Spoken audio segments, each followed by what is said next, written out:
I think if his hitbox was just a little bit smaller, or if the enemy placement considered his size better, I would have no complaints in the control department at all. The game would feel much, much better than it does.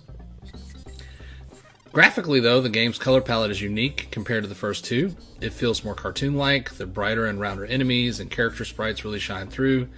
The colors are brighter. I do not necessarily prefer it to DKC2, as I like the previous entry setting and theme. I mean pirates, how do you top that? But the game is more graphically impressive when it comes to the quality of the pre-rendered elements and the effects. The N64 had been out for about 2 months by the time the game was released, but this game makes an argument for the continued relevance of the Super Nintendo. That relevance is displayed even today as homegrown games and modern releases emulate that 16-bit style. That said, few of these games dip into the pre-rendered style, and I think that the appearance of DKC3 in particular makes a compelling argument that a game could be made today with those methods and it would be mechanically and graphically impressive.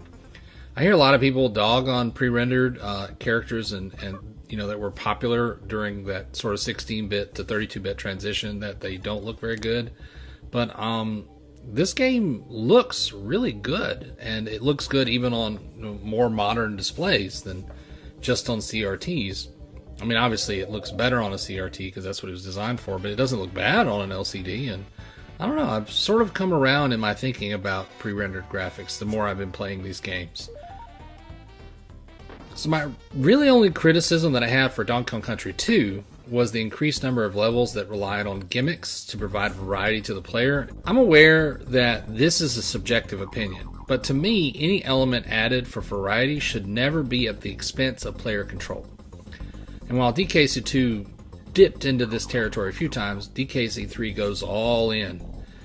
Ellie's levels, the elephant, where she's afraid of mice, or the last level of the game where the pink gas reverses your controls, and these are especially egregious examples. The worst level for me in the game was the coin dozer level with the enemies that mad dog you until you fall into a pit.